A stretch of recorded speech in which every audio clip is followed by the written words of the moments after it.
तो मेरा ये वीडियो है 2021 में जितना क्वेश्चन आया था नॉर्थ सेट में, जो क्वेश्चन आया था नॉर्थ सेट में, तो वही क्वेश्चन मैं आज कराऊंगी। तो मैं एक ही वीडियो में सारे क्वेश्चन नहीं कर सकती, क्योंकि बोलने में सारा चीज़ एक्सप्लेन करने में बहुत टाइम लगता है। और तो नॉर्थ सेट में पता है पहले 200 क्वेश्चन का, तो धीरे धीरे मैं क्वेश्चन का वीडियो अपलोड करूँगी विथ सॉल्यूशन।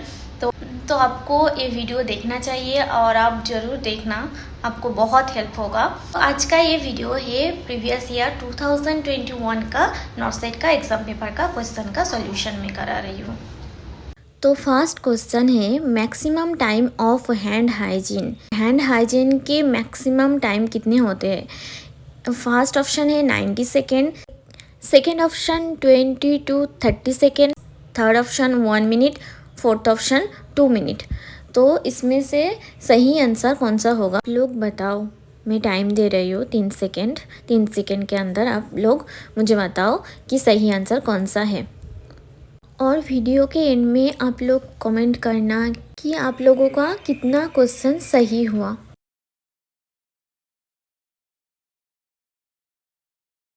तो सही आंसर है answer B, 20 to 30 seconds as per the centre of disease control and prevention. मतलब ये time centre of disease control and prevention ने दिया है। और थोड़ा कुछ पॉइंट में एक्स्ट्रा बोल रही हूँ इधर कि ये हैंड हाइजीन का जो ड्यूरेशन है ये हैंड वॉशिंग के ऊपर वेरी करते हैं। जैसे कि मेडिकल हैंड वॉशिंग और सर्जिकल हैंड वॉशिंग है। मेडिकल हैंड वॉशिंग में चाहे आप सोप से कर रहे हो या फिर बीटाडीन कुछ भी ऐसे एंटीसेप्टिक सॉल्यूशन भी यूज़ कर रहे हो, तब भी आपका टाइमिंग होगा 20 to 30 सेकेंड। लेकिन सर्जिकल हैंड वॉशिंग में आपका टाइमिंग होगा 2 to 6 मिनट। हैंड वॉशिंग के ऊपर अभी क्वेश्चन आ रहा है या फिर आता ही है मैक्सिमम टाइम, तो फिर एक क्वेश्चन आप याद कर लेना। एक क्वेश्चन नहीं, ये टाइमिंग आप याद कर लेना। तो दूसरा क्वेश्चन है suitable position for rectal examination. Rectal examination के सुइटेबल पोजीशन कौन सा होता है? Option A prone position, option B lithotomy position, option C dorsal recumbent position, option D Sims position. तो आप लोग बताओ मुझे कौन सा सही आंसर है।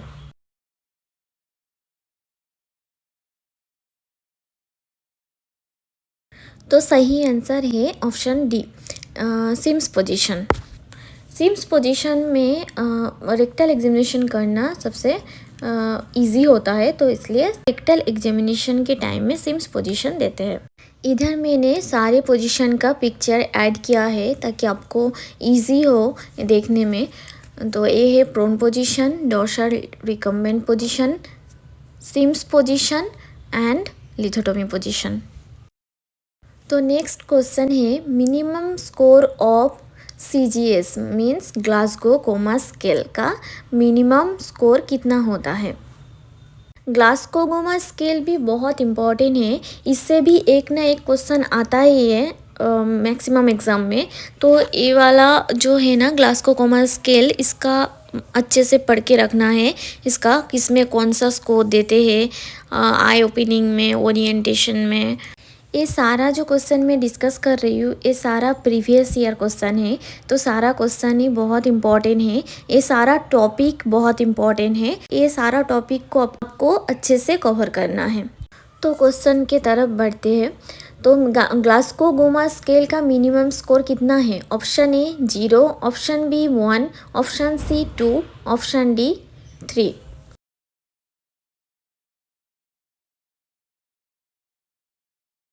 तो इसका सही आंसर होगा डी, 3। किसी ने 0 तो नहीं आंसर किया ना? सच्ची बोलो और ऑनेस्टली कमेंट करना कि आप लोगों का कितना सही हुआ। खुद का इवोल्यूशन आप कर पाओगे ना इससे। फिर नेक्स्ट क्वेश्चन है कि hospital acquired infection are also known as. तो हॉस्पिटल एक्वायर्ड इन्फेक्शन को और क्या बोलते हैं? Option A primary infection, option B idiopathic infection, option C iatrogenic infection, option D nosocomial infection. तो आप लोग बोलो कि कौन सा सही आंसर है।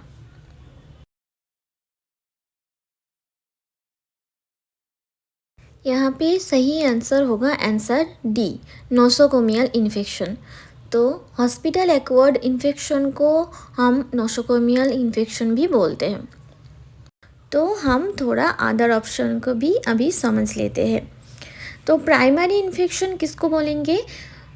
फर्स्ट टाइम कोई पैथोजन, कोई इन्फेक्शन से अगर एक्सपोज हुआ कोई पर्सन, कोई इंसान, तो उसको बोलेंगे primary infection. Then iatrogenic infection. Iatrogenic infection means infection induced by physician, मतलब कोई डॉक्टर कोई प्रोसीजर कर रहा है तो उस प्रोसीजर से या फिर इंस्ट्रूमेंट स्टेराइल नहीं है या फिर किसी तरीके से इन्फेक्शन हो गया है, तो ट्रीटमेंट के दौरान जो इन्फेक्शन हो जाता है कोई पेशेंट को, तो उसको हम बोलेंगे आयोट्रोजेनिक इन्फेक्शन।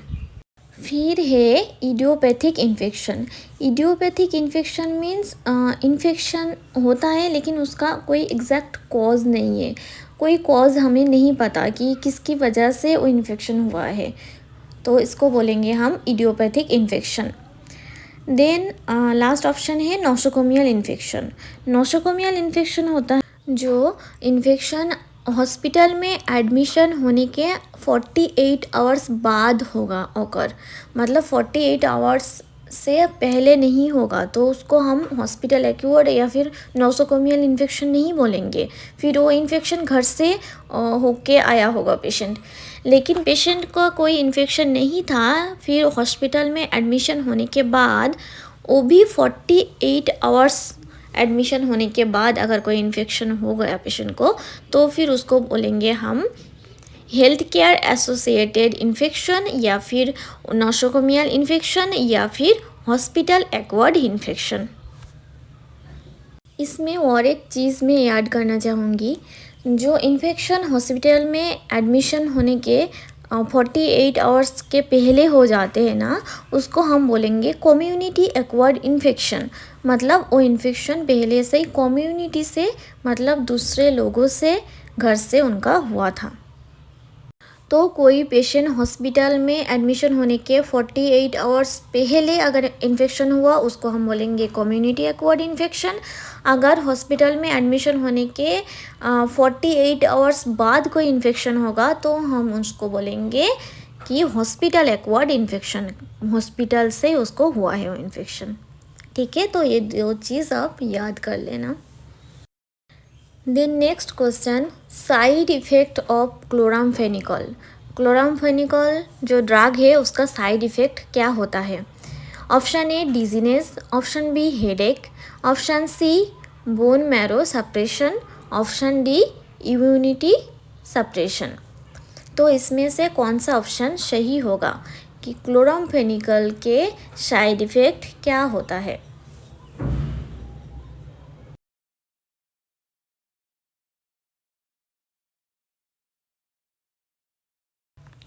तो आंसर होगा सी, ऑप्शन सी। बिकॉज जो क्लोरामफेनिकोल ड्रग है वो माइटोकॉन्ड्रियल इंजुरी करता है, तो इसकी वजह से बोन मैरो सप्रेशन हो जाता है।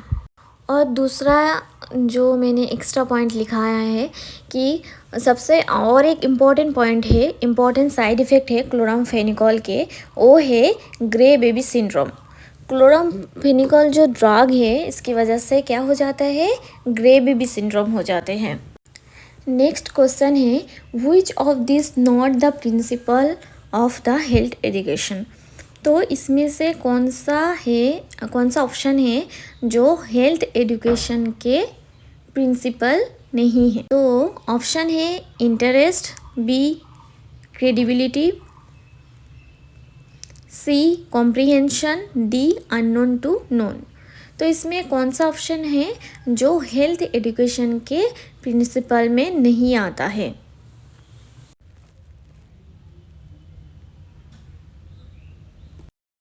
तो इसमें आंसर होगा option D, unknown to known. Health education क्या है? हेल्थ एजुकेशन है एक प्रोफेशनल टीचिंग पीपल को, कम्युनिटी को कोई पर्टिकुलर डिजीज़ के ऊपर या फिर कोई पर्टिकुलर टॉपिक के ऊपर, ताकि जो कम्युनिटी है वो उस टॉपिक के ऊपर अवेयर रहे, अपने खुद को हेल्थ के लेके अवेयर रहे कि कौन सा चीज़ उनको करना है और कौन सा चीज़ उनको नहीं करना है। तो हेल्थ एजुकेशन हम कम्युनिटी को दे रहे हैं, तो उसके लिए क्या प्रिंसिपल होना चाहिए? वो होना चाहिए कि नोन टू अननोन। पहले कोई इंसान को हम समझाएंगे तो पहले जो लोग जानते हैं उसी से हम शुरू करेंगे, ताकि उन लोगों को वो चीज़ समझने में इजी हो। फिर हम धीरे धीरे अननोन की तरफ जाएंगे, जो चीज़ उनको नहीं पता है उस चीज़ के ऊपर धीरे धीरे हम जाएंगे। तो इसलिए ऑप्शन डी रॉन्ग है। अननोन टू नोन नहीं जाएंगे हम नोन टू अननोन जाएंगे। पहले जो जानते हैं उसके बारे में बोलेंगे, फिर जो नहीं जानते हैं उसके बारे में बोलेंगे, ताकि वो लोग भी थोड़ा इंटरेस्ट दिखाए, उन लोगों में भी इंटरेस्ट आए। और क्या क्या प्रिंसिपल होता है हेल्थ एजुकेशन का? एक होगा सिंपल होगा health education. It should be simple and easy, ताकि उन लोगों को वो समझ में आए। हम कॉम्प्लेक्स भाषा में करके नहीं बोल सकते। और इंटरेस्ट, ऐसे लोगों को समझाना है ताकि वो लोग भी इंटरेस्ट लाए, मतलब आपको कम्युनिकेशन स्किल अच्छा करना है। और understandable, it should be understandable. अगर वो आप क्या समझा रहे हो, अगर कम्युनिटी पीपल समझ ही ना पाए, अगर आप कोई ऐसा मेडिकल टर्म यूज़ कर रहे हो जो उन लोगों को समझ में नहीं आ रहा है, तो ऐसा नहीं करना है। कोई इजी टर्म, सिंपल सा और अंडरस्टेबल, जो उन लोगों को समझ में आए, ऐसा इस तरीके से उन लोगों को समझाना है। और आपका हेल्थ एजुकेशन ऐसे होना चाहिए।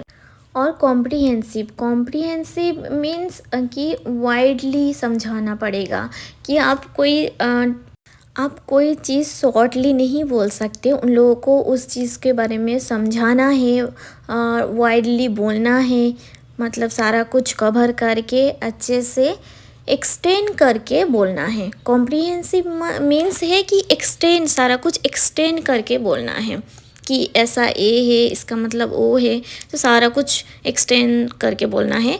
और क्रेडिबिलिटी का मतलब है कि वो should be, this health education should be accurate, trustable, मतलब वो एक्यूरेट होना चाहिए।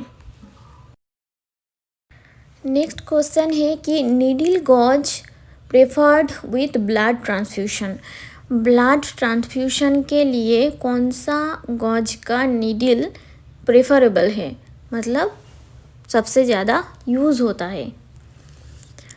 तो ऑप्शन है 16 गॉज, ऑप्शन बी है 18 गॉज, ऑप्शन सी है 20 गॉज एंड ऑप्शन डी है 22 गॉज।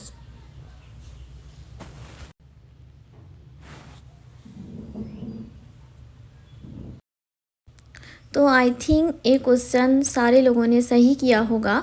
तो ब्लड ट्रांसफ्यूशन के लिए, हाँ, तो हम जो नीडल यूज़ करते हैं मोस्टली ब्लड ट्रांसफ्यूशन करने के लिए, वो है 18 गॉज का needle. Then next question, which of the following is correct series of labour? तो लेबर प्रोसेस के जो करेक्ट सीरीज़ है वो क्या है? ऑप्शन ए है, पहले एंगेजमेंट होता है, फिर डिसेंट होता है, फिर फ्लेक्शन होता है, फिर क्राउनिंग होता है, फिर इंटरनल रोटेशन होता है हेड का, फिर एक्सटेंशन होता है, फिर एक्सटर्नल रोटेशन, फिर रेस्टिट्यूशन होता है। देन ऑप्शन बी है कि एंगेजमेंट होता है, फिर डिसेंट होता है, फिर फ्लेक्शन होता है, फिर इंटरनल रोटेशन ऑफ हेड होता है, फिर क्राउनिंग होता है, फिर एक्सटेंशन होता है, फिर होता है रेस्टिट्यूशन, फिर होता है external rotation of head. Option C है कि एंगेजमेंट होता है पहले, फिर डिसेंट होता है, फिर क्राउनिंग होता है, फिर होता है फ्लेक्शन, फिर होता है एक्सटेंशन, फिर रेस्टिट्यूशन होता है, फिर इंटरनल रोटेशन ऑफ हेड होता है, फिर होता है external rotation of head. Then option D है, एंगेजमेंट होता है पहले, फिर डिसेंट होता है, फिर फ्लेक्शन होता है, फिर इंटरनल रोटेशन ऑफ हेड होता है, फिर होता है क्राउनिंग, फिर होता है रेस्टिट्यूशन, फिर एक्सटेंशन, फिर होता है एक्सटेंशन के बाद होता है एक्सटर्नल रोटेशन ऑफ हेड। तो आंसर होगा बी। जो मैकेनिज्म ऑफ लेबर है उसका पहला स्टेप है कि एंगेजमेंट। एंगेजमेंट मतलब अगर फीटस का हेड पेल्विक कैविटी के इसचाल स्पाइन के स्टेशन 0 में आएगा तब उसको बोलेंगे एंगेजमेंट हुआ है फीटस का। ठीक है। देन होता है डिसेंट। डिसेंट मतलब फीटस हेड इसचाल स्पाइन में एंटर करने के बाद जो नीचे की तरफ आएगा उसको वो हम बोलेंगे डिसेंट। डिसेंट मतलब नीचे की तरफ आना। Then flexion. नीचे की तरफ आने के बाद ना फीटल का हेड चेस्ट की तरफ फ्लेक्शन होगा, मुड़ जाना, उसको बोलते हैं फ्लेक्शन। देन उसके बाद हो गया internal rotation of the head. फिर हेड वो रोटेट करेगा, फीटस अपना हेड रोटेट करेगा बाहर आने के लिए। फिर होगा क्राउनिंग। क्राउनिंग का मतलब वेजाइना से मतलब बाहर से फीटल का हेड को दिखाई देना को हम बोलेंगे क्राउनिंग। मतलब फीटल हेड का थोड़ा सा पार्ट बाहर से दिखाई देगा, इसको बोलते हैं क्राउनिंग। देन होता है एक्सटेंशन। फिर होगा फीटस अपना हेड को एक्सटेंड करेगा बाहर की तरफ आने के लिए। Then restitution. रेस्टिट्यूशन का मतलब है कि फीटस अपनी हेड को अपनी बॉडी से रीअलाइनमेंट करेगा, मतलब अच्छे से उसको पोजीशन लेगा।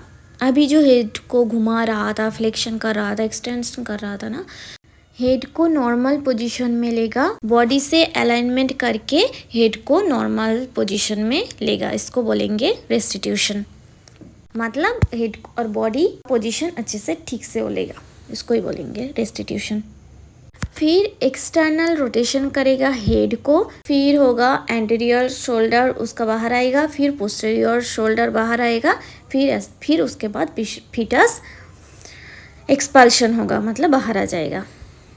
तो इसके लिए एक ट्रिक है कि every descent female I choose to employ rises extremely.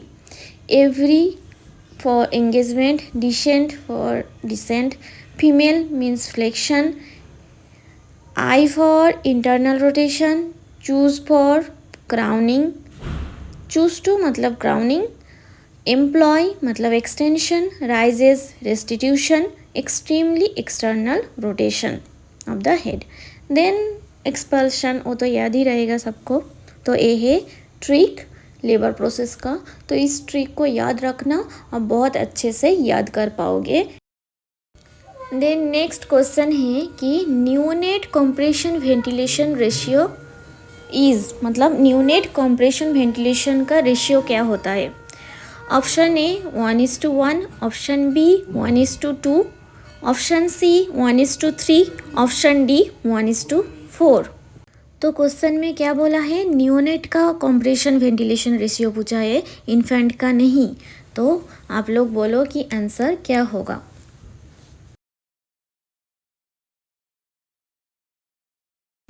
तो न्यूनेट का कंप्रेशन वेंटिलेशन रेशियो होता है 90:30, मतलब 3:1।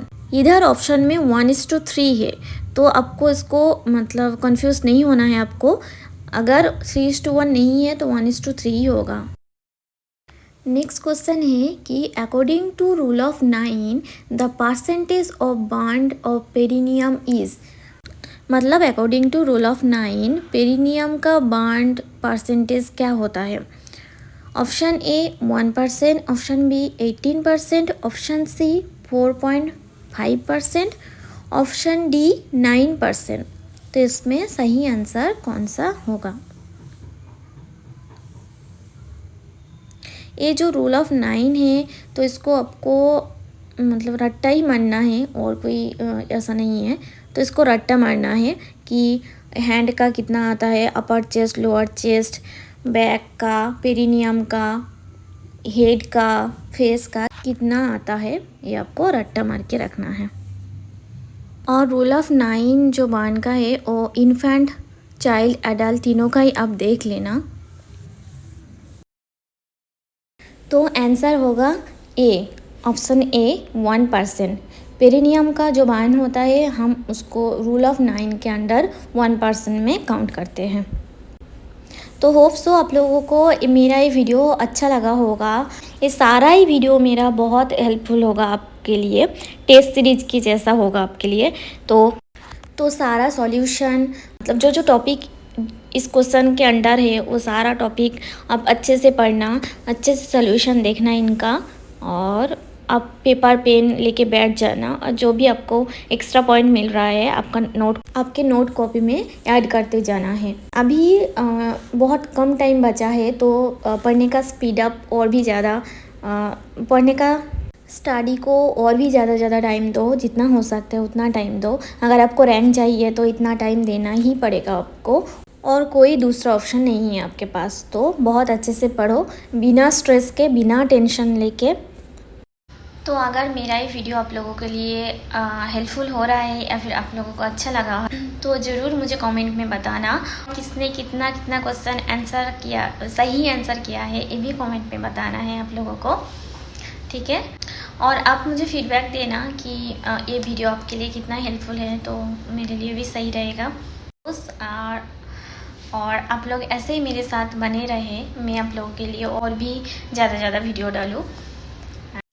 तो thanks for watching my videos. तो आज के लिए इतना ही, मिलते हैं नेक्स्ट वीडियो में।